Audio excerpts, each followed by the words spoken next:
வா. அம்மா, ஒரு கம்ப்ளைண்ட் கொடுக்கணும். உள்ள போங்க. வா இந்திரா. டேய், அடிச்சியாடா? அடிப்பியா? நல்லா அடிங்கம்மா. வந்து பொண்ணு அடிக்கிறியா நீ? டேய் வந்து கோபப்படுத்துறம்மா. அடிச்சு அடிச்சு உடம்பு பொண்ணா போச்சு. நல்லா அடிங்கம்மா. இப்படியாவது திருந்தட்டும். நம்ம போயிடலாம். போலீஸ் ஸ்டேஷன்ல அப்படிதான் இருக்கும். கொஞ்சம் கம்ப்ளைண்ட் கொடுத்துட்டு போலாம். இல்ல இல்ல, போயிட்டு அப்புறமா வரலாம். வா காமாட்சி, வா. கொடுக்கறதே மறந்துடுறீங்க.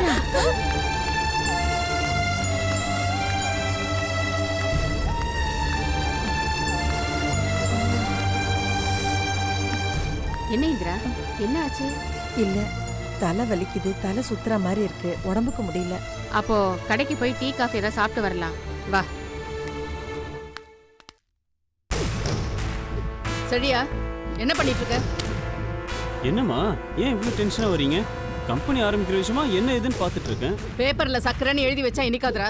சும்மா ஃபைல புரட்டிட்டு இருந்தா கம்பெனி ஆரம்பிச்சிட முடியுமா? என்னமாச்சு, ஏன் இப்படி பேசுறீங்க? பின்ன நீ பண்ண காரியத்துக்கு வேற எப்படி பேச முடியும்? சபாஷ், பரவாயில்ல, கெட்டிக்காரன்னு பாராட்டவும் முடியும். இங்க பாருங்க, இப்படி மொட்டையா பேச எனக்கு ஒண்ணுமே புரியல. தயவு செஞ்சு உங்க பிரச்சனை என்னன்னு சொல்லுங்க. நீ தாண்டா பிரச்சனை. என்னது, என்னம்மா சொல்றீங்க? நான் பிரச்சனையா? ஆமா, யாராவது தேடி வந்த அதிர்ஷ்டத்தை வேண்டான்னு காலால எட்டி உதைப்பாங்களா? நீ அப்படித்தானே பண்ணிட்டு வந்திருக்க. அந்த குமாரசாமி எவ்வளவு பெரிய ஆளு, கோடீஸ்வரன். அவனா வலிய வந்து பேங்க்ல உனக்கு ஷூரிட்டி கையெழுத்து போட்டு கொடுக்கறேன்னு சொல்லிருக்கான். நீ வேண்டான்னு மூஞ்சில அடிச்சுட்டு அவங்ககிட்ட சொல்லாம கொள்ளாம வந்திருக்க. ஏன்டா அப்படி பண்ண நீ? ஓ, இதுதான் உங்க பிரச்சனையா? என்னடா இவ்வளவு சாதாரணமா சொல்ற? நீ அவமானப்படுத்திட்டேன்னு குமாரசாமி என்கிட்ட எவ்வளவு வருத்தப்பட்டான் தெரியுமா? அந்த ஆளு வீட்டுக்கு போயிட்டு வந்தீங்களா?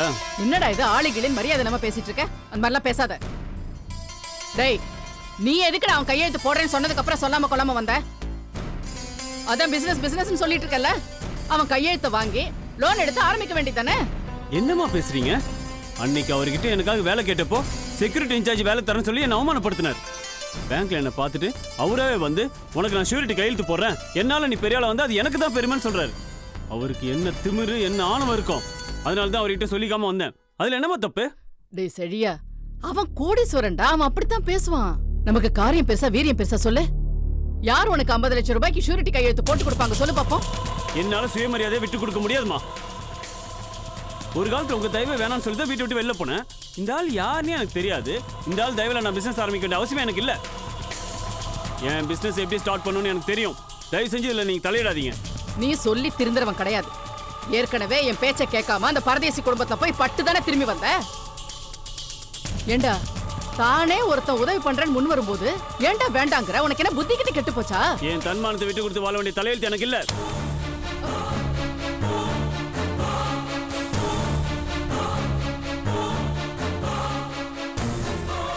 நாம ஒரு திட்டம் போட்டு இவனை எப்படியாவது அந்த வீட்டுக்கு மருமகன் ஆக்கணும்னு பார்த்தா இவன் நம்ம வழிக்கு வரமாட்டான் போல இருக்கு. காமாட்சி, ஒரு ஆம்பளை போட்டு அந்த அடி அடிச்சாங்களே, நம்ம மாப்பிள்ளை பேர்ல கம்ப்ளைண்ட் கொடுத்தோம்னா அவரே அப்படிதானே அடிப்பாங்க.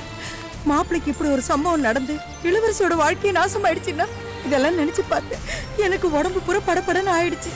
அதனாலதான் எனக்கு தலை சுத்திருச்சு காமாட்சி. போலீஸ் ஸ்டேஷன் அப்படித்தான் அடிச்சு உதச்சி மிரட்டுவாங்க. அதுக்கெல்லாம் பயப்படலாமா? வா, சீக்கிரம் முடிச்சு கொடுத்தா கொஞ்சம் நல்லா இருக்கும். 2 டீ போடுங்க. சரிமா, தண்ணி குடிக்கலையா? நான் பாட்டிக்கிட்ட பேசி பார்க்குறேன். ஒரு நிமிஷம் அண்ணா. என்னண்ணா? அண்ணி, என்ன இந்த பக்கம்? இல்ல, ஒரு முக்கியமான விஷயமா போலீஸ் ஸ்டேஷன்ல கம்ப்ளைண்ட் கொடுக்கலான்னு வந்தோம். போலீஸ் ஸ்டேஷன்ல கம்ப்ளைண்ட் கொடுக்க வந்தீங்களா? என்ன சொல்றீங்க? அது வந்து சுப்பிரமணிய விஷயமா போலீஸ்ல கம்ப்ளைண்ட் கொடுக்கலான்னு வந்தோம். வந்த இடத்துல இவ தலை சுத்துதுன்னு சொன்னா, அதான் டீ சாப்பிட்டு போலான்னு வந்தோம். ஒரு நிமிஷம் அண்ணா, நீங்க போயிட்டு அப்புறம் வாங்க, மத்த மேட்டர்லாம் அப்புறம் பேசிக்கலாம். இது என்ன கம்ப்ளைண்ட் கொடுக்கல? இல்ல, என்ன காரியம் பண்ண பாத்தீங்க? நல்ல வேலை, நீங்க கம்ப்ளைண்ட் கொடுக்கறதுக்கு முன்ன உங்களை பார்த்தேன். நீங்க கம்ப்ளைண்ட் கொடுத்துட்டீங்கன்னா மாப்பிள்ளை இளவரசியும் ஒன்னு சேர இருந்த எல்லா வாய்ப்பும் கெட்டு போயிருக்கும். நீங்க என்ன சொல்றீங்கன்னு எனக்கு புரியல. அதானே அந்த மாப்பிள்ளை இளவரசியை விட்டுட்டு அந்த கையில் வழியா கல்யாணம் பண்ணிக்க போறாரு. அத நம்ம தடுத்து நிறுத்தலைன்னா இளவரசியும் மாப்பிள்ளையும் எப்படி ஒண்ணு சேருவாங்க? எல்லா விஷயத்தையும் விளக்கமா நான் சொல்றேன். அதுக்கு முன்னாடி ஒரு விஷயம், இந்த விஷயத்தை இளவரசிட்ட சொல்லக்கூடாது, யாருக்குமே தெரியக்கூடாது. இளவரசிக்கே தெரியக்கூடாத அளவுக்கு என்ன விஷயம்? அண்ணி, மாப்பிள்ளைக்கும் கயலுக்கும் நடக்க இருக்கிற கல்யாணம் உண்மையான கல்யாணம் இல்ல, அது ஒரு டிராமா. டிராமாவா? என்ன சொல்றீங்க? ஆமாண்ணே, நான் கூட உங்களை மாதிரியே நிஜ கல்யாணம் நினைச்சுதான் கோவப்பட்டேன். அதுக்கப்புறம் தான் எனக்கு எல்லா விஷயமே தெரிஞ்சுது.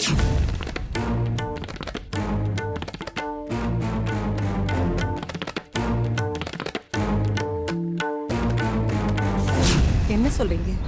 இதெல்லாம் நடக்குமா? கடைசி நேரத்துல இளவரசி வந்து கல்யாணத்தை நிறுத்துவாளா? கவலைப்படாதீங்க அண்ணே, இது ஒரு முயற்சி தானே.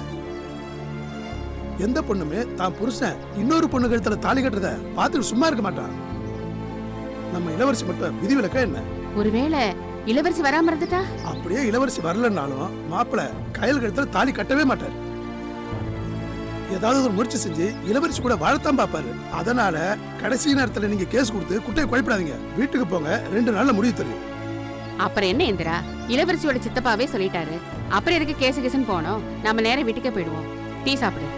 நல்ல வேலை அண்ணி, உங்களை நான் பார்த்தேன். இல்லைன்னா ஏடா கூடமா ஏதாவது பண்ணிருப்பீங்க. எல்லாம் நல்லதுக்கே நினைச்சுக்கோ. நான் ஒரு லேண்ட் விஷயமா வெளியில போயிட்டு வரேன். நீங்க வீட்டுக்கு போங்க, மற்ற விஷயம் வீட்டுல வந்து பேசிக்கோ. சரி, நான் வரேன். டீ சாப்பிடு. என்னடி சொல்ற? கையிலும் சுப்பிரமணியும் ஆபீஸ்க்கு வந்தாங்களா? ஆமா, எங்க இன்சார்ஜ் ரோட்ல எங்கேயோ பேக் மிஸ் பண்ணிட்டாராம். அது கரெக்டா அந்த ஆள் கைக்கு கிடைச்சிருக்கு. கொண்டு வந்து ஆபீஸ்ல கொடுக்கறதுக்கு வந்தான். கூட அந்த கைல்விழி வந்தா. அவளையும் அவன் மாமாவையும் கடவுளா பார்த்து சேர்த்து வச்சுட்டாங்களா. அடுத்த வாரம் கல்யாணமா. எல்லாத்துக்கும் மேல என்ன திருடி அப்படி இப்படின்னு எவ்வளவு கேவலமா பேசினா தெரியுமா?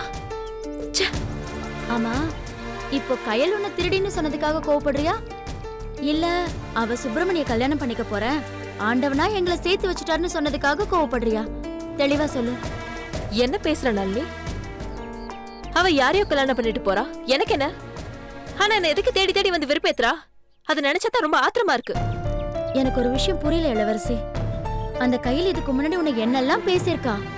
நீ சுப்பிரமணி வீட்டுல இருந்த நேரத்துல கல்யாணத்துக்கு முன்னாடியே கார்த்திகோட வாழ்ந்திருக்க. என் மாமா விட்டு போயிடுன்னு சொல்லி அசிங்கமா கூட பேசியிருக்கா. அப்பெல்லாம் வராத கோபம் திருடின்னு சொன்னப்ப வந்திருக்குன்னா இதுக்கு ஏதோ ஒரு காரணம் இருக்கு. என்ன காரணம்? அந்த கயல் சுப்பிரமணிய கல்யாணம் பண்ணிக்க போறது உனக்கு பிடிக்கல, அதான் இப்படி கோவப்படுற. இப்பதானே சொன்னேன், அவ யார வேணா கல்யாணம் பண்ணிக்கிட்டும், எனக்கு ஒண்ணு கவலை இல்லைன்னு. அத நீ சும்மா வாய் வார்த்தைக்காக சொல்லியிருப்ப. அவங்க 2 பேரும் ஒண்ணு சேர்றது உனக்கு பிடிக்கல, அதான் அவங்க மேல இப்படி வெறுப்ப கொட்டுற. பைத்தியம் மாதிரி உளராதடி. நான் ஒண்ணு உளரலடி, உண்மையதான் சொல்றேன். உன் மனசுல தாலி கட்டின புருஷன் எங்க நம்மள விட்டு போயிடுவானுங்கிற ஆதங்கத்துல பேசுற. அதனாலதான் கயல் மேல இவ்வளவு கோவமா இருக்க. இல்லாத ஒண்ண இருக்கிறதா நீயா கற்பனை பண்ணிட்டு பேசாத. என் மனசுல அப்படி எந்த எண்ணமும் இல்ல. சும்மா நடிக்காத. மனசுல இருக்கிறது தான் வார்த்தையில வரும்னு சொல்லுவாங்க. அந்த கார்த்திக் உன் மேல திருட்டு பட்டம் கட்டினப்ப வராத கோபம் கயல் திருடின்னு சொன்னப்போ வருதுன்னா கயல் சுப்பிரமணிய கல்யாணம் பண்ணிக்க போறேன்னு சொன்னதுனால தானே. இப்போ ஒண்ணும் கெட்டு போல இளவரசி. நீ நல்லா இருக்கணும்னு நினைக்கிறவங்க எல்லாரும் நீயும் சுப்பிரமணியும் சேர்ந்து வாழணும்னு தான் ஆசைப்படுறாங்க. நீ எதை பத்தியும் யார பத்தியும் யோசிக்காத, எல்லாத்தையும் தூக்கி போட்டுரு. நீ போய் சுப்பிரமணியோட சேர்ந்து வாழு. நான் ஏதோ என் மனக்குறைய உன்கிட்ட சொன்னேன், ஆனா நீயா ஏதோ முடிச்சு போட்டு பேசுற. எனக்கு இது பிடிக்கல. இனிமே அந்த ஆளை பத்தி என்கிட்ட பேசாத. ஹாய். ஹாய். வாங்க. பசங்களோட விளையாட போலியா இன்னைக்கு? இல்லைங்க, இளவரசிட்ட கொஞ்சம் பேசணும், அதான் வந்தேன். என்கிட்டயா? என்ன பேசணும்? வரும்போது உங்க சித்தப்பாவை பார்த்துட்டு வந்தேன். அவர் உங்களை நினைச்சு ரொம்ப வருத்தப்பட்டாரு. இப்போ உங்க அப்பா ஸ்தானத்துல அவர் தானேங்க. உங்க எதிர்காலத்தை பத்தி அவர் ரொம்ப ஃபீல் பண்ணாரு. சுப்பிரமணி ரொம்ப நல்லவன், அவனை பத்தி எனக்கு நல்லா தெரியும். இதை பத்தி நான் இளவரசி கிட்ட பேசினா அவ கோவப்படுவா. அதனால நீ எப்படியாவது பேசி சுப்பிரமணிக்கும் கையலுக்கும் நடக்கிற கல்யாணத்தை தடுத்து நிறுத்த சொல்லி சொன்னாரு. இவ்வளவு நேரம் இவன் அந்த ஆளை பத்தி பேசிட்டு இருந்தா, திட்டிட்டு இருந்தேன். இப்ப நீங்களும் ஆரம்பிச்சிட்டீங்களா? நீங்க ஒருத்தர் தான் இந்த விஷயத்தை பத்தி என்கிட்ட பேசாம இருந்தீங்க. இப்ப நீங்களும் பேச ஆரம்பிச்சிட்டீங்க. உங்க நல்லதுக்காக தான் பேசுறேன். உங்க எதிர்காலத்தை பத்தி கொஞ்சமாவது யோசிச்சு பாத்தீங்களா? என்னுடைய எதிர்காலம் இனிமே என் அம்மாவும் என் தங்கச்சியும் தான். மத்தத பத்தி எனக்கு கவலை இல்லை. ஆனா உங்க கல்யாணம், உங்க எதிர்கால வாழ்க்கையை பத்தி உங்க அம்மா ரொம்ப கவலைப்படுறாங்க. அவங்களுக்காகவாவது உங்க மனசை மாத்தி கூட. ராஜா ப்ளீஸ், நான் மறக்கணும்னு நினைக்கிற விஷயத்தை தயவு செஞ்சு ஞாபகப்படுத்தாதீங்க. எனக்கு நடந்தது கல்யாணம், அந்த ஆள் எனக்கு தாலி கட்டின புருஷன் என்னால நினைச்சு பார்க்க முடியல. அவனை பார்க்கும் போதெல்லாம் எங்க அப்பாவை கொலை பண்ண கொலைகாரனா தான் என் கண்ணுக்கு தெரியறானே தவிர புருஷனா இல்ல. தயவு செஞ்சு இதை பத்தி பேசாதீங்க, விட்டுருங்க. சரிங்க, நான் விட்டுறேன். உங்களுக்கு நடந்தது கல்யாணம் இல்ல. சுப்பிரமணிய உங்க கழுத்துல தாலி கட்டின புருஷனை உங்களால பார்க்க முடியல. அப்படியே அவர் கட்டின தாலி சுமந்துட்டு இருக்கீங்க. தூக்கிறீங்க.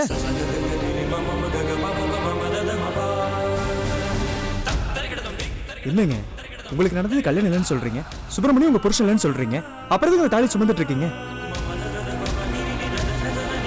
இந்த தாலி உங்க கழுத்துல இருக்கிறனால தானே எல்லாரும் உங்களை சுப்பிரமணியோட சேர்ந்து வாழ சொல்றாங்க. அதை கழட்டி கொடுத்துருங்க, எல்லா பிரச்சனையும் முடிச்சிடும்ல. என்ன யோசிக்கிறீங்க?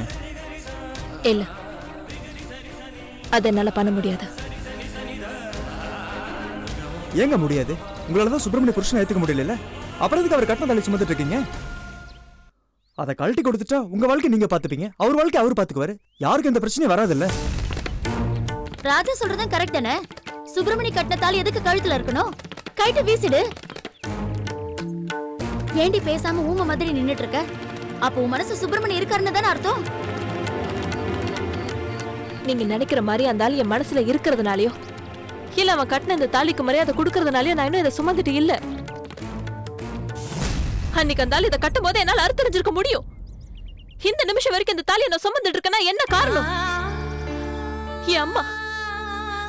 இப்ப கூட என்னால இதை அறுத்தறிஞ்சிட முடியும். ஆனா எங்க அம்மா தாங்க மாட்டாங்க, உயிரை விட்டுருவாங்க.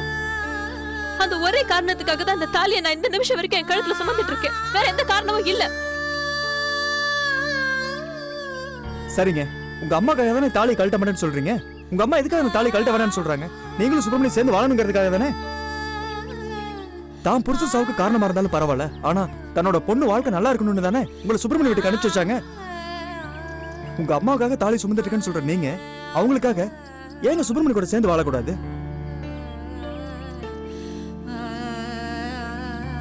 தாலியை கழட்டிட்டா உங்க அம்மா உயிர் போயிருன்னு சொல்றீங்களே, ஆனா இப்ப அவங்க உயிர் அணு அணுவா போயிட்டு இருக்கு. அது உங்களுக்கு தெரியுமா? என் பொண்ணு வாழ்க்கை இப்படி ஆயிடுச்சுன்னு நினைச்சு அவங்க அணு அணுவா சாகிறத விட அந்த தாலியை கழட்டி கொடுத்துட்டா அவங்க ஒரேடியா போய் சேர்ந்துருவாங்கல்ல. ஏங்க அவங்களை இப்படி சித்திரவதை பண்றீங்க? என்னடி எதுவுமே பேசாம அமைதி ஆயிட்ட? என்கிட்ட வார்த்தைக்கு வார்த்தை பேசுனல, இப்ப பேசுடி, பதில் சொல்லு.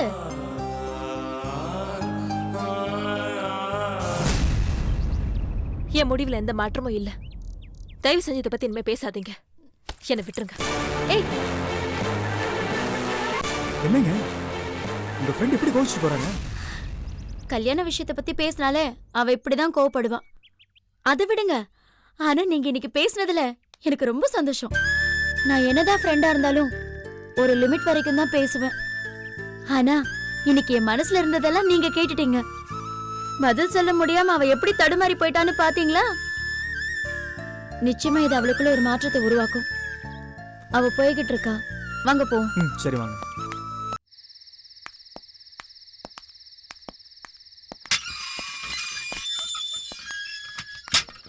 இளவரசி, தாலி விஷயத்த கொஞ்சம் யோசிச்சு பார்த்தா நல்லா இருக்கும். உங்க பார்வைக்கு எனக்கு அர்த்தம் புரியுது. அம்மாவுக்காக தானே. அதுக்காக எத்தனை நாளைக்கு தான் இப்படியே இருக்க முடியும்? ஒரு நல்ல முடிவு எடுக்கணும்ல.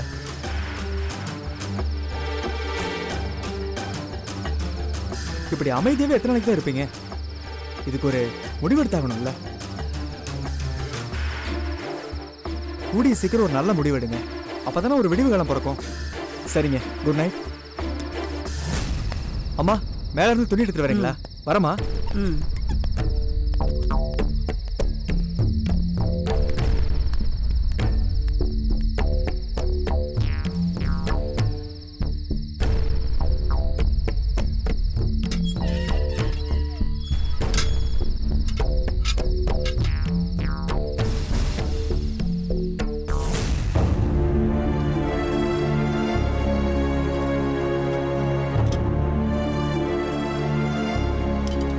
என்னக்கா சாம்பார் ஊத்தி சாப்பிடாம வெறும் ரசம் ஊத்தி சாப்பிடுற? அம்மா சாம்பார் மேல உனக்கு அவ்வளவு சந்தேகமா?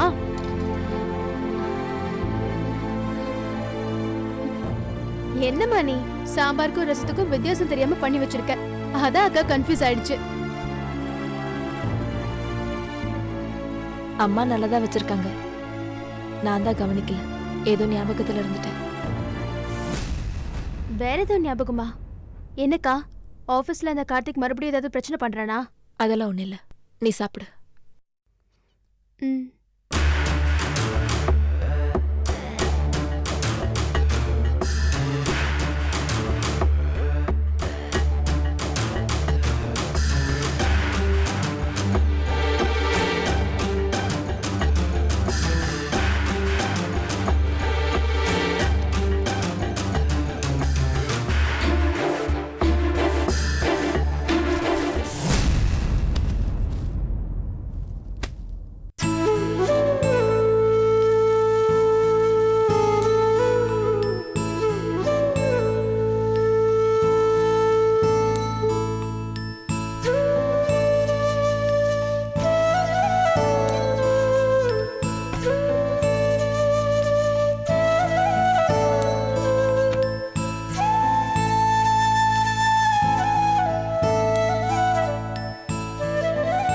என்னங்க, நடக்கிறது எல்லாத்தையும் நீங்களும் பாத்துக்கிட்டு தானே இருக்கீங்க.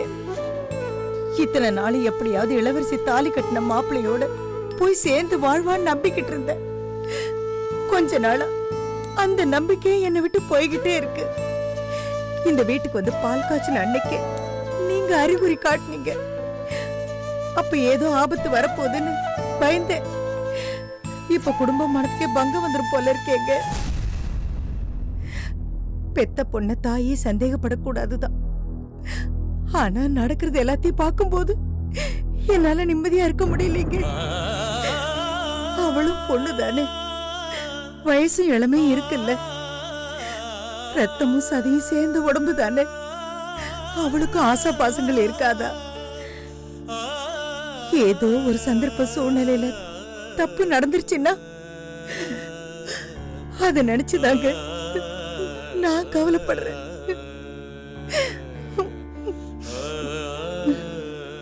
நீங்க தாங்க ஒரு நல்ல வழியை காட்டணும்.